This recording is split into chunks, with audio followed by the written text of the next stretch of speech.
Shivkranti TV news अन्याय, अत्याचार, बेकायदेशीर कृत्य करणाऱ्या विरुद्ध शोषित पीडित न्याय देणारा एकच आवाज।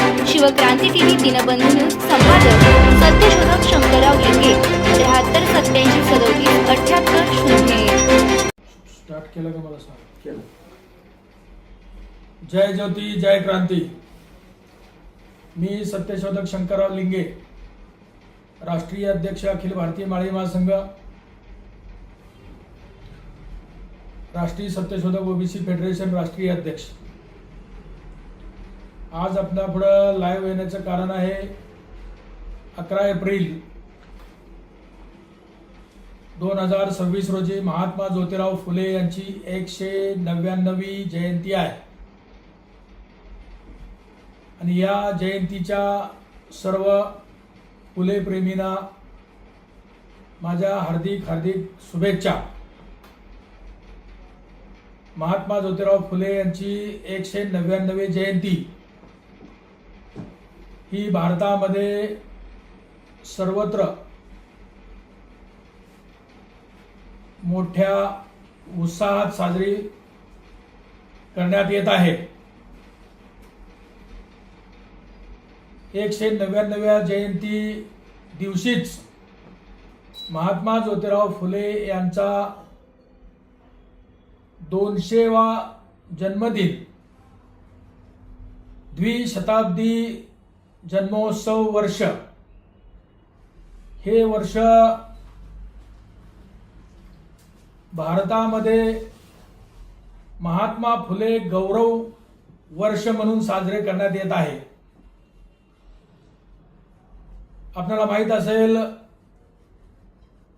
15 ऑगस्ट रोजी भारताचे पंतप्रधान नरेंद्र मोदी साहेब यांनी लाल किल्ल्यावरून जे 15 ऑगस्टला भाषण केलं, त्या भाषणामध्ये त्यांनी सांगितलं 11 एप्रिल 2026 पासून 11 एप्रिल 2027 पर्यंत महात्मा ज्योतिराव फुले यांची द्विशताब्दी जन्मोत्सव हा महात्मा फुले गौरव वर्ष म्हणून साजरे करण्यात येणार आहे आणि ते देशभर शासकीय कार्यक्रम असतील, शालेय कार्यक्रम असतील किंवा अनेक प्रकारे वर्षभर अनेक प्रकारचे वेगवेगळ्या प्रकारचे कार्यक्रम घेऊन हे वर्ष साजरं करण्यात येणार आहे। त्यानिमित्तही आपणास मी हार्दिक शुभेच्छा देतो। महात्मा ज्योतिराव फुले यांचा जन्म गोविंदराव फुले आणि त्यांच्या आई चिमणाजी यांच्या पोटी झालेला जन्म 11 एप्रिल 1827 ला झाला। महात्मा ज्योतिराव फुले यांना लहानपणापासूनच शिक्षणाची आवड होती। ज्योतिराव फुले हे शाळेत जात होते आणि गोविंदराव फुले यांचा फुलांचा व्यवसाय होता आणि त्यांचे पूर्वज हे कटगुणचे होते। कटगुण हे गाव खटाव तालुक्यातील सातारा जिल्ह्यातील कटगुण गाव आहे आणि तिथून काही शेताच्या वादामधून भांडणं झाले आणि त्याच्यानंतर ते तिथून स्थलांतरित होऊन पुणे जिल्ह्यातील पुरंदर तालुक्यातील खानवडे या गावी आले आणि तिथं त्यांनी शेती करण्यास सुरुवात केली आणि तिथून मग पुणे जवळ असल्यामुळे पुण्याच्या बाजारपेठेमध्ये फुलांचा बाजार करत करत महात्मा ज्योतिराव फुले यांच्या या पूर्वजांचे जे नाव होते ते गोरे होते आणि गोऱ्यांचे ते फुले असं नामकरण परत झालेलं आहे। तर महात्मा ज्योतिराव फुले हे लहानपणापासूनच शिक्षणाची आवड असल्याने महात्मा ज्योतिराव फुले यांची आई लवकरच वारलेली होती।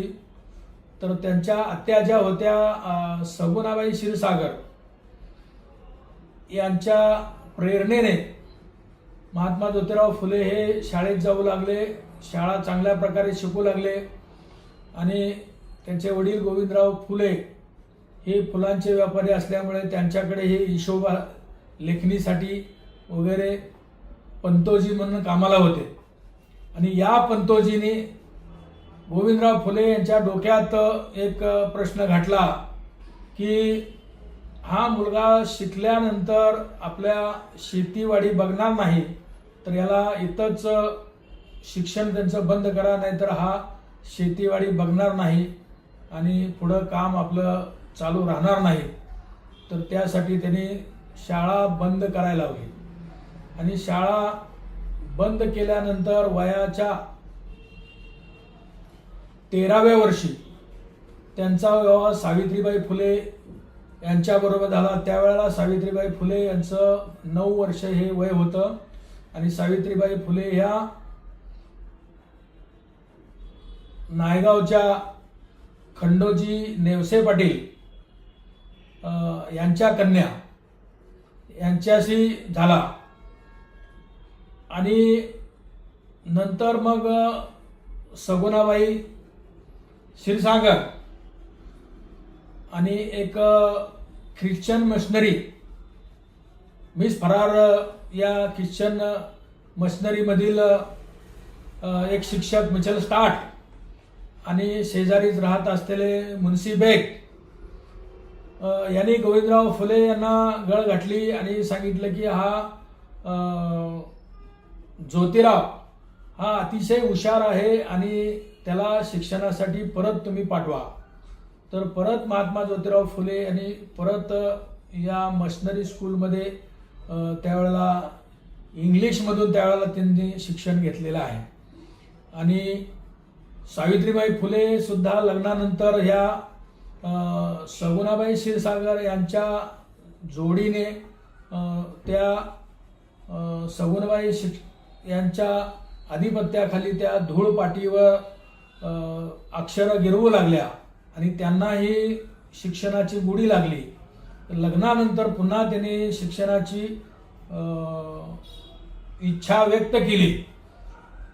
त्यामुळे ज्योतिराव फुले आणि गोविंदराव फुले आणि त्यांना पंतोजीच्या शाळेमध्ये शिक्षणासाठी पाठवलं. आणि त्याच्यानंतर सावित्रीबाई फुले यांना ट्रेंड शिक्षण घेण्यासाठी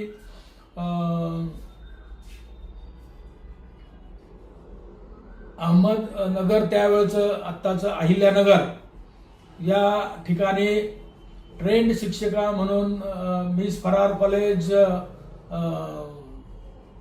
अहिल्यानगर इथं त्यांना ट्रेंड शिक्षिका म्हणून शिक्षणासाठी ठेवण्यात आलं. आणि त्या ट्रेंड शिक्षिका झाल्या. आणि ट्रेंड शिक्षिका झाल्यानंतर महात्मा ज्योतिराव फुले आणि पुण्यामध्ये पहिली मुलींची शाळा काढण्याचं ठरवलं. आणि सावित्रीबाई फुले आणि त्यांच्याबरोबर ट्रेंड झालेल्या फातिमा शेख या 2 शिक्षकाच्या माध्यमातून गोवंडे आणि त्यांचे सहकारी परांजपे वाळवेकर यांच्या सहकार्याने त्या ठिकाणी भिडेवाड्यामध्ये पहिली मुलींची शाळा 1 जानेवारी 1848ला या देशातील पहिली मुलींची शाळा महात्मा ज्योतिराव फुले यांनी काढली. आणि बाकायदा ती रजिस्टर केलेली शाळा पहिल्यांदा सुद्धा तिने रजिस्टर केलेली होती. आणि त्या शाळेमध्ये जात येत असताना सावित्रीबाई फुले यांना रस्त्यावरून त्यांचं घर जे होतं ते आत्ताचा महात्मा फुले पेठ आणि पहिली जी होती ते गंजपेठ म्हणलं जातं त्याला. तर त्या गंजपेठ ते भिडेवाडा या ठिकाणी येण्यासाठी 2 ते 2.5 किलोमीटरचं अंतर आहे. आणि त्या अंतरावरून येत असताना मुलींना शिक्षणासाठी त्यावेळेला बंदी होती. सनातनी लोक त्यांच्या अंगावर शेण माती दगड धोंडे मारत होते. सावित्रीबाई जराही खचल्या नाहीत. त्यांनी शेण माती दगड धोंडे आपल्या अंगावर झेलले. एवढंच नाही तर घरून येताना ते जादा एक साडी घेऊन येत होत्या.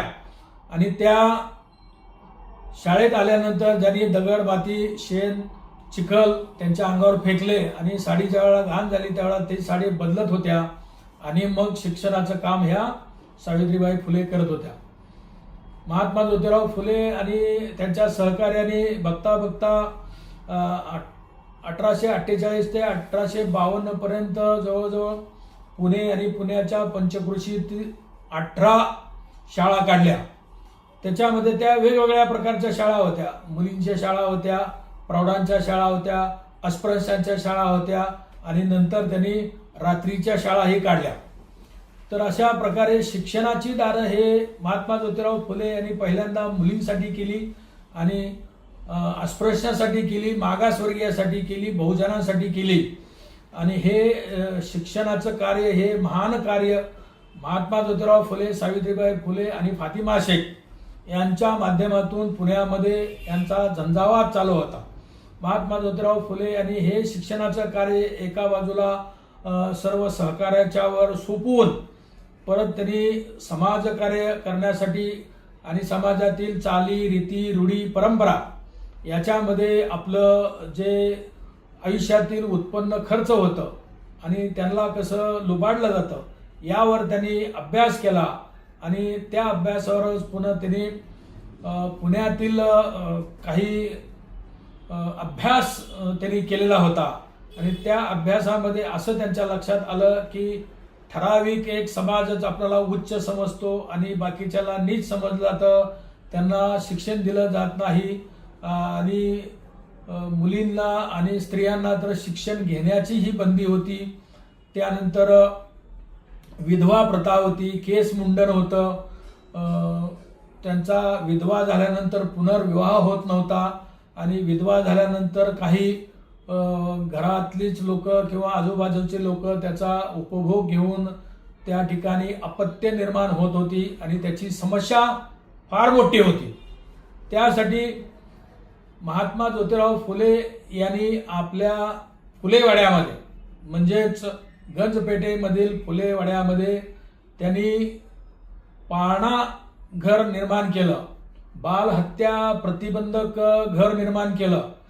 त्या ठिकाणी एक पाटी लावली की ज्या चुकीचं पाऊल पडलेलं आहे किंवा कोणावर अत्याचार होऊन जे अपत्य निर्माण होत आहेत त्यासाठी आपण निराश न होता आमच्याकडे यावं, सुखरूपपणे बाळंतीण व्हावं आणि आपलं मूल पाहिजे तर बरोबर घेऊन जावं किंवा आमच्याकडे ठेवून जावं अशी पाटी लावली. आणि नंतर त्यांनी पत्रकही काढलं आणि त्या पत्रकामध्ये त्यावेळेचा जो कायदा होता त्या कायद्याची माहिती दिली.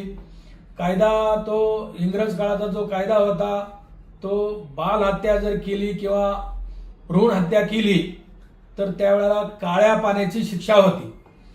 तर त्या पत्रकात त्यांनी म्हटलेलं होतं की ज्यांना काळ्या पाण्याची शिक्षा वाचवायचं आहे त्यांनी सुखरूपपणे गुप्तपणे आमच्या वाड्यामध्ये यावं आणि सुखरूपपणे आपण आपले आमच्या इथं बाळंतपण करून घ्यावं आणि सुरक्षितपणे बाळंतपण करून घ्यावं असं ते पत्रक होतं. आणि पुण्यातील मग ते काही जे शनिवार पेठ असेल, नारायण पेठ असेल किंवा तुमची पुण्यातील सदाशिव पेठ असेल अशा पेठामध्ये जवळजवळ 11,000 विधवा त्यावेळेला होत्या. आणि अशा विधवांचे जे प्रश्न होते ते प्रश्न त्यांनी सोडवण्याचा प्रयत्न चालू केला. त्याच्यामध्ये त्या विधवा महिलांचं केस मुंडन केलं जात होतं, त्यांना विद्रूप केलं जात होतं. त्यासाठी महात्मा ज्योतिराव फुले यांनी नाभिक समाजाचा संप घडवून आणला आणि त्या केश वेपनाचं काम, ज्या महिलांचं केश वेपन होत होतं ते केश वेपनाचं काम बंद केलं. आणि या भारतातील कुठल्याही पेपरने दखल घेतली नाही. परंतु ही बातमी इंग्लंडमध्ये लंडन टाइम्समध्ये आलेली होती. तर महात्मा ज्योतिराव फुले यांनी ह्या सामाजिक कार्याची सुरुवात केली. त्याचबरोबर त्यांनी जे आपल्या बहुजनांना 12 महिने 12 सण किंवा अनेक प्रकारे जन्मल्यापासून मृत्यू झाल्यापर्यंत जो नाना प्रकारचा विधी आणि त्या विधीच्या माध्यमातून जे उकळला जाणारा निधी हा वाचवण्यासाठी, आपलं उत्पन्न वाचवण्यासाठी आणि ह्यात जो खर्च आहे तो कमी करण्यासाठी त्यांनी अनेक साहित्याची निर्मिती केली. त्याच्यामध्ये त्यांनी ब्राह्मणाचं कसब, शेतकऱ्याचा आसोड, गुलामगिरी हे ग्रंथ लिहिले. इशारा हे पुस्तक लिहिलेलं आहे. त्याचबरोबर त्यांचं साहित्य जे आहे ते सार्वजनिक सत्यधर्म म्हणून हे एक ग्रंथ लिहिलेला आहे. त्या ग्रंथामध्ये त्यांनी कोणता विधी कसा करायचा आणि सार्वजनिक सत्यधर्माचं पालन कसं करायचं त्याच्यामध्ये 33 अटी शर्ती किंवा त्याच्यामध्ये 33 शपथ आहेत. तर अशा प्रकारचं तो ग्रंथ आहे. त्याच्यामध्ये जन्मल्यापासून जो जन्माचा विधी आहे, घरभरणीचा विधी आहे किंवा गृहप्रवेशाचा विधी आहे, लग्नाचा विधी आहे, लग्नामध्ये लग्न कोणत्या प्रकारे कसं विधी करावे, त्याच्यामध्ये मंगलाष्टका कोणत्या म्हणाव्यात, त्याच्यामध्ये लग्न झाल्यानंतर शपथ आहे, आशीर्वादाचं एक आशीर्वादपर एक मंगलाष्टका आहे. 4 मंगलाष्टका आहेत. अतिशय उत्कृष्ट अशा लिहिलेल्या 5 मंगलाष्टका आहेत. म्हणजे त्या 2 मंगलाष्टका ह्या वधूला अर्पण केलेला किंवा वधूचं वर्णन किंवा वधूच्या घरचं वर्णन करून त्या परिस्थितीचं वर्णन करून 2 आहेत. 2 ह्या वरांच्या कडील वर्णन करून त्यांच्या वस्तुस्थितीचा त्या मंगलाष्टकामध्ये उच्चार केलेला आहे. आणि शेवटची जी 5वी मंगलाष्टका आहे ते आशीर्वादपर मंगलाष्टका आहे. आणि त्या विधीमध्ये धान्य किंवा अक्षता टाकल्या जात नाहीत, तर त्या ठिकाणी फुलाचा वर्षाव केला जातो. फुलाचा वर्षाव केल्यानंतर फुलं ही पायदळी तुडल्यानंतर तिथं सुगंधीमय वातावरण तयार होतं आणि लाखो टन धान्य वाचतं आणि गोरगरिबाला खाण्यासाठी ते शिल्लक राहतं. हा त्या पाठीमागचा उद्देश महात्मा ज्योतिराव फुले यांनी त्या किताबामध्ये लिहिलेला आहे, ग्रंथामध्ये लिहिलेला आहे. त्याच्यामध्ये सर्व विधी लिहिलेले आहेत. मग त्या ठिकाणी पिंडदान करण्याचाही विधी कसा करायचा किंवा अंतविधी कसा करायचा हे सुद्धा त्या ठिकाणी त्या ग्रंथामध्ये लिहिलेलं आहे. महात्मा ज्योतिराव फुले यांनी एक नाटक लिहिलेलं आहे. त्या नाटकाचं पहिलं नाटक आहे ते, म्हणजे साहित्यामध्ये त्यांचं पहिलं नाटक आहे. तर ते नाटक आहे तृतीय रत्न. तृतीय रत्न म्हणजे तिसरा डोळा. तर तिसरा डोळा हा महात्मा ज्योतिराव फुलेनं जे नाटक लिहिलेलं आहे तो तिसरा डोळा म्हणजे ज्ञानाचा डोळा. जे अशिक्षित मजूर शेतकरी यांना शिक्षण नसल्यामुळं कसं लुबाडलं जातं हे त्या नाटकामध्ये एक ब्राह्मण किंवा ज्योतिषी हे भविष्य सांगत सांगत त्यांना कसं फसवतो आणि कसं लुटतो हे त्याच्यामध्ये लिहिलेलं आहे. आयुष्यभर कशी त्यांची लुटमार केली जाते आणि ती गरिबी कशी येते ही त्या नाटकामध्ये लिहिलेलं आहे. आणि शेवटी त्या नाटकाच्या शेवटी त्यांनी स्टेजवरच नवरा आणि बायको हे दोघं जण मिळून जेवण करतात आणि जेवण झाल्यानंतर एक नारा देतात, चला शिकायला चला, चला शिकायला चला. अशा पद्धतीचं ते नाटक आहे. ते नाटक आहे. त्यानंतर महात्मा ज्योतिराव फुले यांनी सत्यशोधक समाजाचा स्थापना त्यांनी 24 सप्टेंबर 1873 ला केलेले आहे. आणि हे 1873 वर्षे हे सुद्धा होतं ते शिवाजी महाराजांनी जो 24 सप्टेंबर 1674 ला जो राज्याभिषेक केलेला होता तो दुसरा राज्याभिषेक तो शाक्य पद्धतीने केलेला होता. त्याला 200 वर्ष पूर्ण होतात म्हणून त्यावेळेला त्यांनी तो किताब लिहिलेला होता. त्यानंतर त्यांनी जे गुलामगिरी लिहिलेलं आहे ते गुलामगिरी हा ग्रंथ त्यांनी अमेरिकेतील काळ्या वर्णाच्या जे निग्रो तिथील अमेरिकेतील गुलाम त्यांनी जे संघटन बांधलं, जे संघर्ष केला, किंवा जे आंदोलन केलं, कोणत्या प्रकारे कसं आंदोलन केलं आणि त्या गुलामगिरीतून कशी त्यांनी सुटका करून घेतली, त्या लढवया काळ्या निग्रो लोकांच्या त्या समूहाला, त्या संघटनेला त्यांनी तो ग्रंथ महात्मा ज्योतिराव फुले यांनी त्या वेळेला अर्पण केलेला आहे. म्हणजे आज त्याला जवळजवळ 175 वर्ष पूर्ण झालेले आहे, तरी सुद्धा महात्मा ज्योतिराव फुले यांचा तो ग्रंथ अतिशय चांगल्या प्रकारे आज सुद्धा आपणाला उपयोगाला होतो. गुलामगिरी आणि इंग्लिशमध्ये सॅल्वरी असं त्याचं नाव आहे. आणि मध्ये आपल्या भारतामध्ये बराक ओबामा जे आलेले होते ते सुद्धा निग्रो वंशीय होते आणि ते बराक ओबामा अमेरिकेचे राष्ट्राध्यक्ष असताना भारतामध्ये आले असताना मुंबईमध्ये माननीय छगनरावजी भुजबळ साहेब यांनी तो ग्रंथ सॅल्वरी ग्रंथ हा बराक ओबामा यांना भेट दिला. त्यावेळेला त्यांनी तो ग्रंथ वाचला आणि त्यांनी त्या ग्रंथामध्ये जे लिखाण होतं ते वाचून भारावून गेले. आणि महात्मा ज्योतिराव फुले यांचा इतिहास कार्य हे अमेरिकेमध्ये त्याचा प्रचार आणि प्रसार सर्व शाळेमधून करण्याचं त्यांनी ठरवलं आहे. आणि अमेरिकेमध्ये सुद्धा महात्मा ज्योतिराव फुले यांच्या इतिहासाचं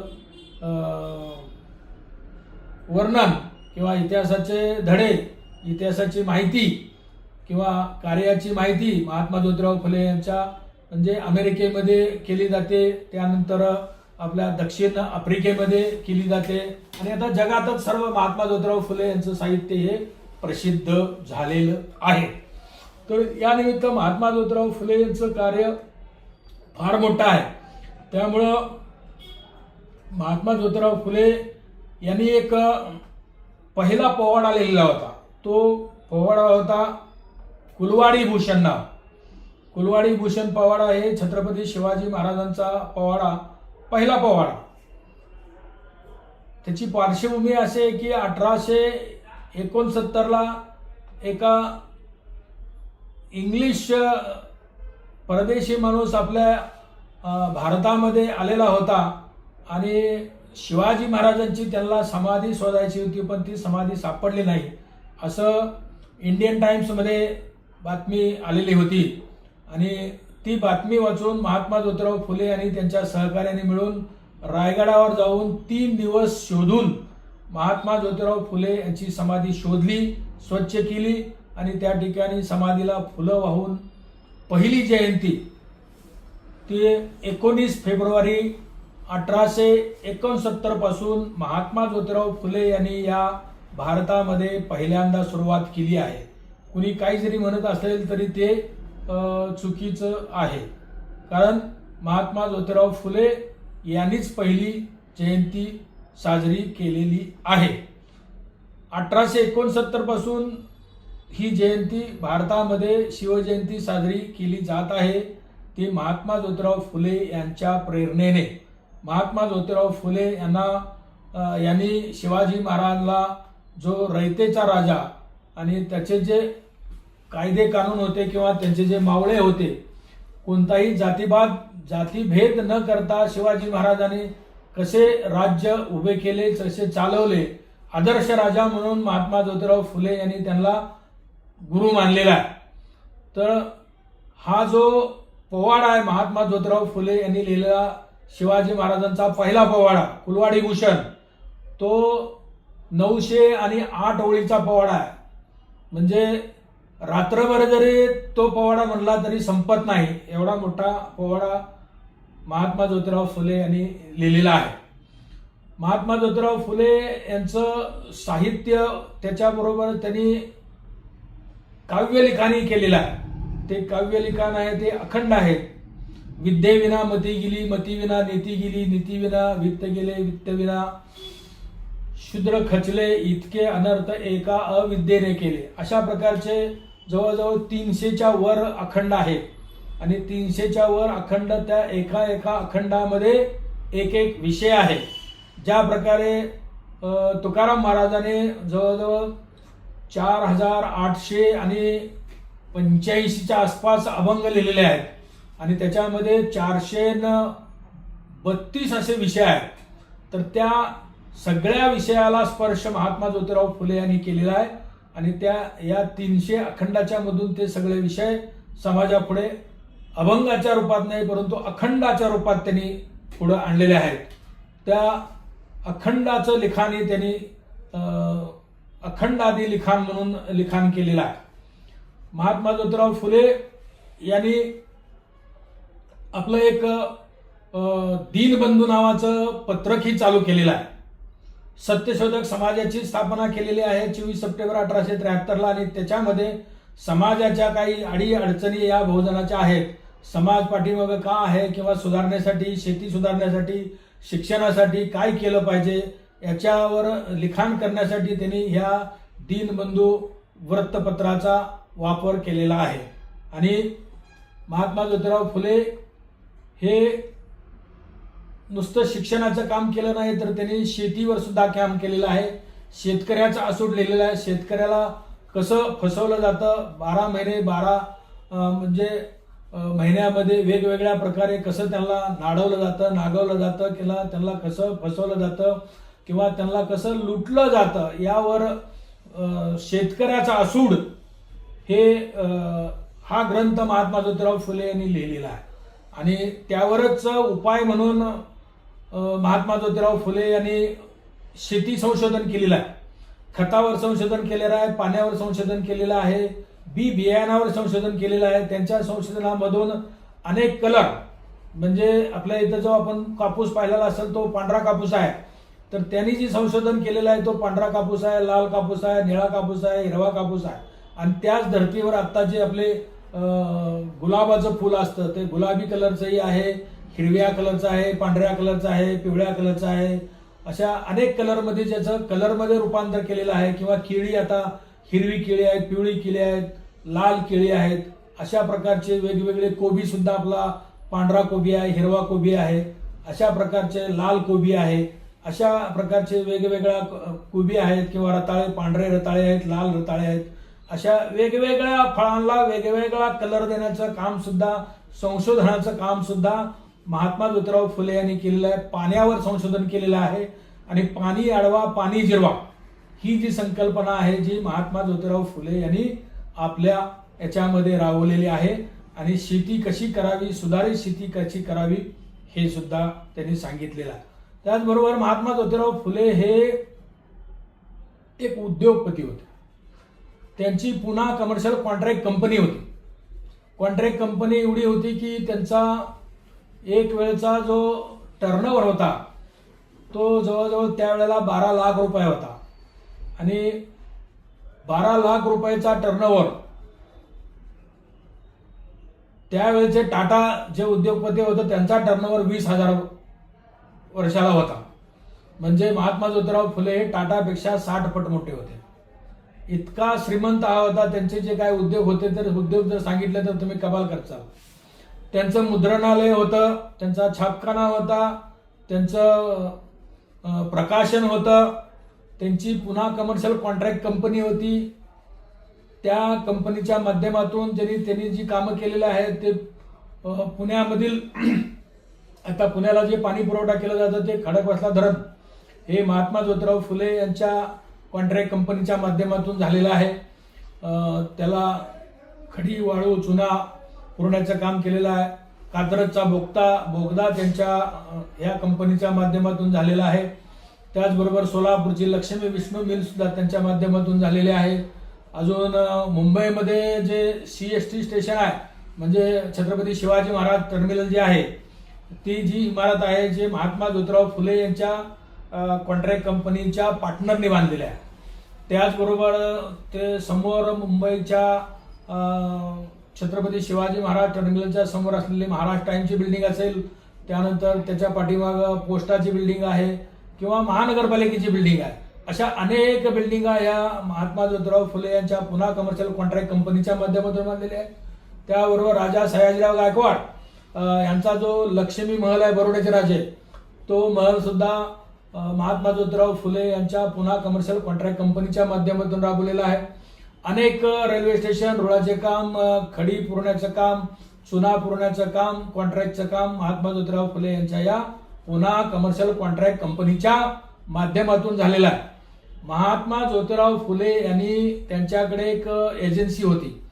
ते सोने चांदी वितळण्याची जी मूस असते त्या मुशीची एजन्सी होती आणि ती एजन्सी त्यांची पाक त्यावेळेचा मुंबई इलाका, आणि मुंबई इलाका म्हणजे आपल्याला माहीत असेल की पाकिस्तानमध्ये जो सिंध प्रांत आहे तिथून चालू होतो. तो सिंध प्रांत असेल, कच्छ असेल किंवा सौराष्ट्र असेल, त्याच्यानंतर आपलं गुजरात म्हणतो त्याला, सौराष्ट्र, कच्छ, गुजरात, महाराष्ट्र आणि कर्नाटक कारवारपर्यंत, किंवा आपलं विजापूर आहे, बॉम्बे कर्नाटक ज्याला म्हणतो आपण ते बेळगाव आहे, किंवा हुबळी आहे, हा विजापूरचा परिसर आहे. हा सगळा परिसर आपला त्यावेळेला बॉम्बे इलाक्यामध्ये येत होता आणि त्या सर्व ठिकाणची ही सोने चांदी वितळण्याची मूस आणि त्या मुशीची एजन्सी त्यांच्याकडे होती. त्याचबरोबर भाजीपाला वाहतूक करण्याचं कॉन्ट्रॅक्टही त्यांच्याकडे होतं की ते पुण्यावरून मुंबईला हडपसरवरून वॅगिननं भाजीपाला नेत होते आणि वॅगिन बुक करून हा भाजीपाला त्या ठिकाणी नेत होते. पुण्याच्या खडकवासला धरणातलं पाणी काही शेतकरी घेत नव्हते, तर त्यांनी शेती सुद्धा केलेली आहे. महात्मा फुले नळी म्हणून तो त्याचा मुंडवा हा जो एरिया आहे पुण्यातला, त्या एरियामध्ये जवळजवळ 200 एकर शेती त्यांची त्या जवळ होती आणि त्याच्यामध्ये त्यांनी शेतीला पाणी, या तलावातलं पाणी वापरून शेती कशी चांगली करता येते ती शेती, भाजीपाला पिकवून तो भाजीपाला पुण्यामधून मुंबईला भायखळ्याच्या मंडईमध्ये घेऊन जाण्याचं कॉन्ट्रॅक्ट ही त्यांच्याकडे होतं. अनेक शेतकऱ्याचा भाजीपाला ते घेऊन मुंबईला त्या रेल्वेने वाहतूक करून त्याचं नेत होते. तर असे अनेक कामं महात्मा ज्योतिराव फुले यांनी केलेले आहेत. अनेक त्यांचे सामाजिक कार्य, उल्लेखनीय अशी कामं या जगामध्ये जी केली नाहीत ती सर्व कामं महात्मा ज्योतिराव फुले यांनी केलेली आहे. अस्पृश्यता निवारणाचं काम पहिल्यांदा केलेलं आहे. पाणी, ज्या ठिकाणी पुण्यामध्ये अस्पृश्यांना पाणी लवकर मिळत नव्हतं, पाणी करून त्यांना घशांना कोरड पडत होती, त्यांच्या घराजवळच पाक मोलमजुरी करणारा आणि गरीब दलित समाज राहणारे झोपडपट्टी वर्ग त्यांच्या गंजपेठेच्या आसपास, जो सोनवणे हॉस्पिटलच्या समोरची झोपडपट्टी आहे, तर तो परिसर त्यांच्या घराजवळ वाड्याजवळ होता. तर पहिल्यांदा त्यांनी आपल्या वाड्यातील जो आड आहे म्हणजे विहीर आहे, ती विहीर पाण्यासाठी त्यांनी पहिल्यांदा खुली केलेली आहे. त्यांना अनेक अडचणी आल्या, अडचणीवर त्यांनी मात केली, शिक्षणावर मात केली. शिक्षणाला त्यांना एकदा शिक्षण सोडावं लागलं, परत त्यांनी शिक्षण धरलं. त्याच्यानंतर त्यांनी जी शाळा काढल्या त्या शाळा बंद करण्यासाठी अडचणी आल्या. त्यांना घरातून वडिलांनी बाहेर काढण्यासाठी काही सनातील लोकांनी त्यांना सांगितल्याप्रमाणे त्यांना घरातून बाहेर सुद्धा काढलं होतं. तर त्यावेळेला जे उस्मान शेख आहेत किंवा फातिमा शेख आहेत यांच्या घरी त्यांनी राहून काही दिवस शिक्षणाचं काम पूर्ण केलेलं आहे किंवा शाळा चालवण्याचं काम पूर्ण केलेलं आहे, परंतु ते कधीही खचले नाहीत. महात्मा ज्योतिराव फुले हे आपण आता म्हणतो, परंतु त्यांना ही जी पदवी दिलेली आहे त्या मुंबईमधील कोळीवाड्यामध्ये, मांडवी कोळीवाडा याच्यामध्ये एक 11 मे 1888 मोठी सभा झाली. त्यावेळेला महात्मा ज्योतिराव फुले यांना पॅरलेस झालेला होता आणि काही विश्रांतीसाठी, औषधोपचारासाठी त्या ठिकाणी त्यांचे सत्यशोधक कार्यकर्ते नारायण मेघाजी लोखंडे हे कामगार नेते. आता त्यांच्याबद्दल सांगायचं म्हटलं तर फार वेळ लागेल, त्यांचा विषय आज मी घेत नाही. परंतु ते कामगार नेते, सत्यशोधक आणि दीनबंधू वर्तमानपत्र सुद्धा ते चालवत होते आणि त्यांनी कामगार संघटना काढली होती, मिल्स हँड असोसिएशन अशा प्रकारचं एक संघटन, त्यांचं कामगार संघटन होतं. आणि त्यांनीच रविवारची सुट्टी जी आहे ती त्यांनी 16 तासाचं जे काम जे होतं ते 12 तासावर 10 तासावर जे आणलं ते त्यांच्यामुळं आलेलं आहे. नाहीतर अगोदर 16 तास काम करावं लागत होतं. मुंबईच्या गिरणी मालक ते त्यांना 16 तास काम करायला लावत होते. तर हे सगळे कामगाराचे संघटना असलेले नारायण मेघाजी लोखंडे आणि त्यांच्या सहकार्याने 11 मे 1888 ला कोळीवाडा मांडवी या ठिकाणी जवळजवळ हजारो लोकांच्या कामगारांच्या आणि सर्व मान्यवरांच्या उपस्थितीमध्ये राव बहादूर नारायण मेघाजी लोखंडे आणि राव बहादूर विठ्ठल वडेकर यांच्या हस्ते हा किताब जनतेने त्यांना 11 मे 1888 ला दिलेला आहे. त्यावेळेला अनेक दिग्गजांना त्या ठिकाणी बोललं होतं. त्यामध्येच आपले बरोड्याचे राजे सयाजीराव गायकवाड यांनाही आमंत्रित केलेलं होतं, परंतु ते काही कारणाने आले नव्हते. परंतु त्यांनी त्याबरोबर एक पत्र आणि शुभेच्छा दिलेल्या होत्या आणि शुभेच्छामध्ये त्यांनी राजे गायकवाड आणि महात्मा ज्योतिराव फुले यांना एक पदवी दिलेली आहे. ती पदवी म्हणजे त्यांना इंडियन बुकर टी वॉशिंग्टन, म्हणजे जो समाज सुधारक जो होता अमेरिकेतला बुकर टी वॉशिंग्टन, तर त्यांच्या नावाचा किताब त्यांनी द्यावा किंवा महात्मा ज्योतिराव फुलेंना इंडियन बुकर टी वॉशिंग्टन असं म्हणावं असं सयाजीराव गायकवाड यांनी म्हटलेलं आहे. तसं अनेक पदव्या दिलेल्या आहे. असं वीरा शिंदे यांनी पदवी दिलेली आहे. आपले सत्यशोधक भाऊराव पाटील यांनी त्यांना पदवी दिलेली आहे. अशा अनेक त्यांना नावाने गौरवलेलं आहे. कुणी त्यांना मार्टिन लुथर म्हटलेलं आहे, इंडियन मार्टिन लुथर म्हणलेलं आहे किंवा कार्ल मार्क्स म्हणलेला आहे, आद्य कार्ल मार्क्स म्हणलेला आहे. अशा अनेक पदवीने त्यांना गौरवले आहे. परंतु महात्मा ही पदवी सर्वोच्च पदवी आहे त्यांची. आणि ज्या वेळेला महात्मा ही पदवी दिली, ही जनतेने दिलेली पदवी आहे. कोणत्याही शासकीय कार्यक्रमामध्ये दिलेली नाही, जनतेच्या कार्यक्रमामध्ये हे महान पदवी महात्मा ही दिलेली आहे. आणि त्यानंतर थोड्या दिवसात म्हणजे महात्मा ज्योतिराव फुले हे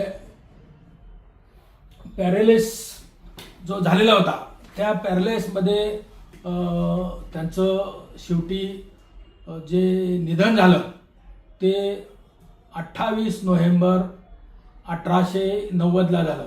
आणि त्यावेळेला त्यांच्या निधनानंतर त्यांचा जो अंत्यविधी करायचा होता, तो अंत्यविधी करण्यासाठी भावभावकीतील कुणी त्यांच्याकडे समोर आलं नाही किंवा शिकाळी धरण्यासाठी कुणी आलं नाही किंवा तो यशवंत दत्तकपुत्र होतो, तो लहान होता आणि त्यालाही ते टिटवं धरता आलं नाही किंवा धरू दिलं नाही.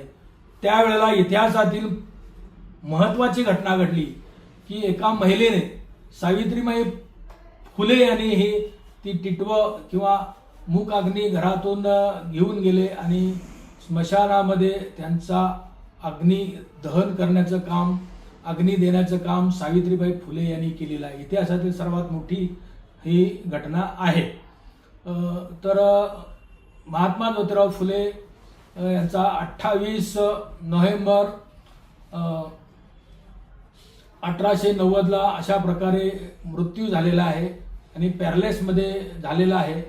त्याच्यानंतर सावित्रीबाई फुले यांनी त्यांची धुरा पुढं चालवली.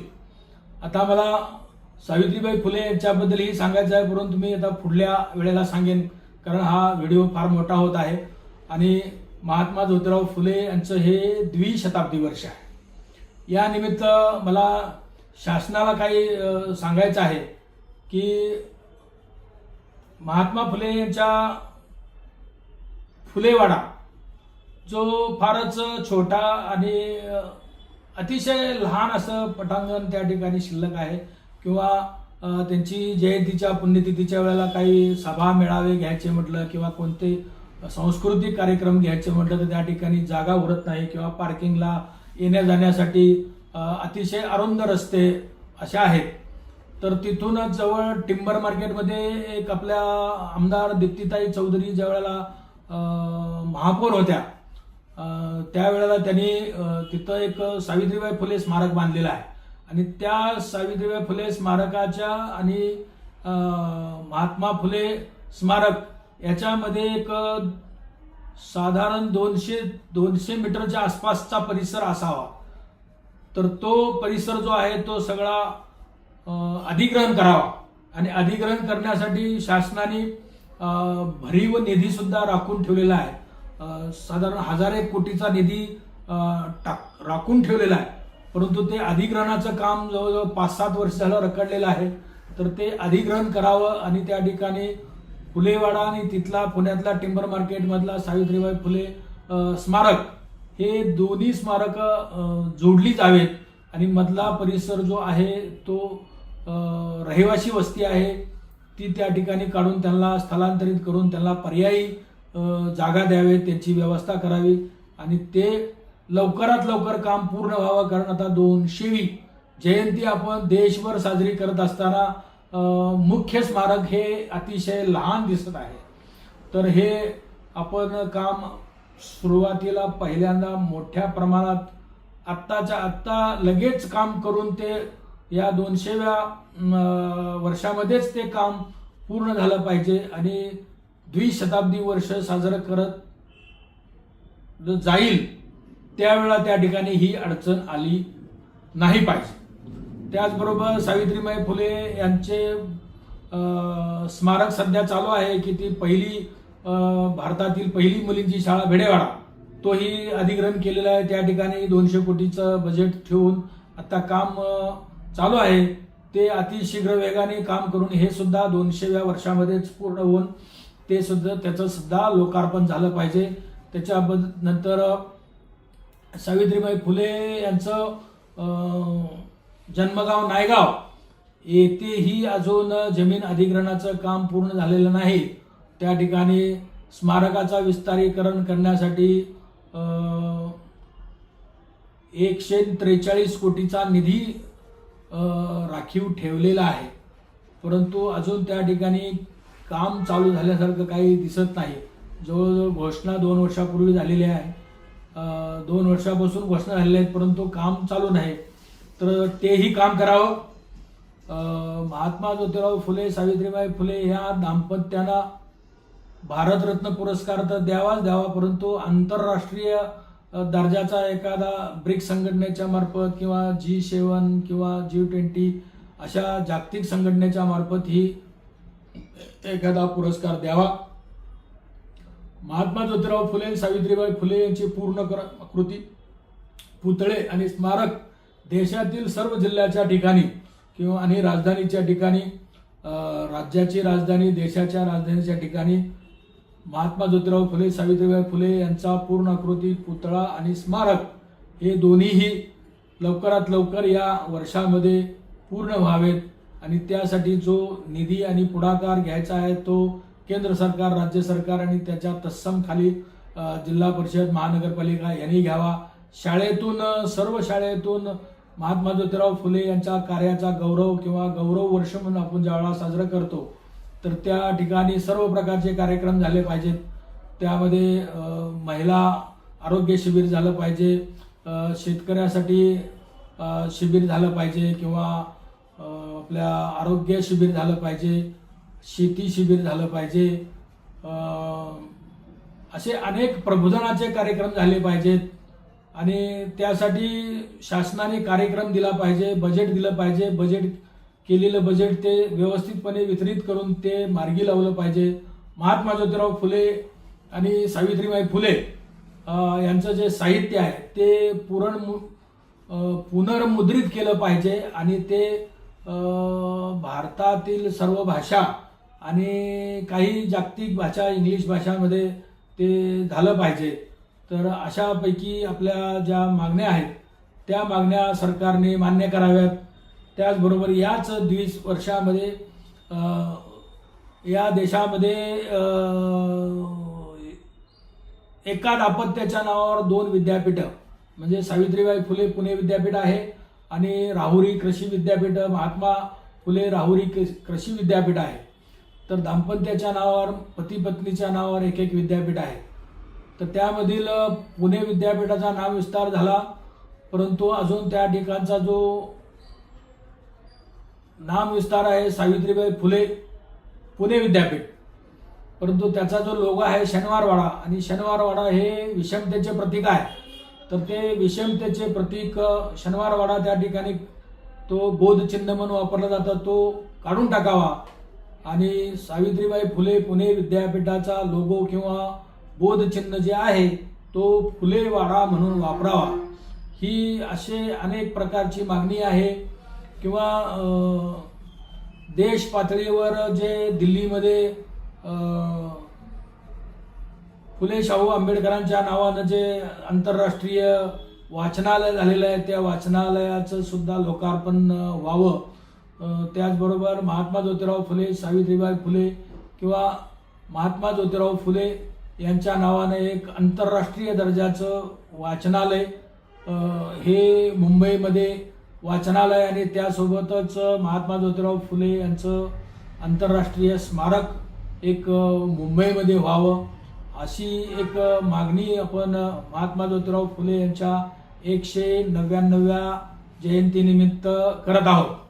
त्याचबरोबर माझं वास्तव्य हे आता सोलापूरला आहे, त्यामुळं सोलापूरमध्ये मी पाहिलं तर सोलापूर हे पुरोगामी शहर आहे. याच्यामध्ये सर्व जाती धर्मांची लोक या ठिकाणी राहतात आणि जवळजवळ अनेक जातीची लोक जवळजवळ या ठिकाणी 125च्या आसपास जाती या सोलापूर शहरामध्ये आहेत. तर या ठिकाणी महात्मा ज्योतिराव फुले यांचा जो पुतळा आहे, महात्मा फुले सुपर मार्केट म्हटलं जातं, त्या ठिकाणी हा पुतळा आहे. परंतु हा पुतळा अतिशय कमी जागेत आणि अडगळीत असा पडलेला पुतळा आहे. पुतळ्याच्या आजूबाजूला कोणतंही उत्साहवर्धक वातावरण, स्वच्छ वातावरण त्या ठिकाणी नाही. तर सावित्रीबाई फुले यांचा तर या सोलापूर शहरामध्ये कुठंच पुतळा नाही. तर माझी शासनाला विनंती आहे की कसल्याही परिस्थितीमध्ये या द्विशताब्दी वर्षामध्ये सावित्रीबाई फुले आणि महात्मा ज्योतिराव फुले यांचा पूर्णाकृती पुतळा छत्रपती संभाजी चौक, जुना पुणा नाका येथील समोरच्या मोकळ्या दुसऱ्या 2 नंबरच्या सर्कलमध्ये किंवा नवीन जिल्हाधिकारी कार्यालय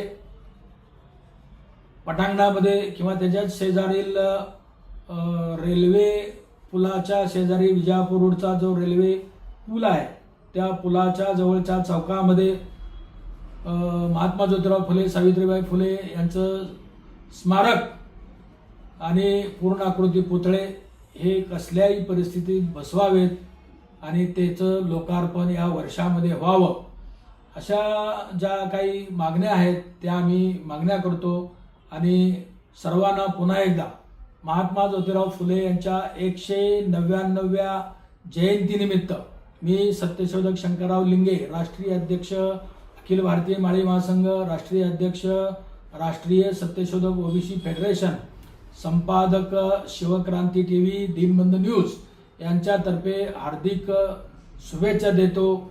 जय ज्योती, जय क्रांती, जय भीम, जय भारत, सत्यमेव जयते, जय संविधान. धन्यवाद.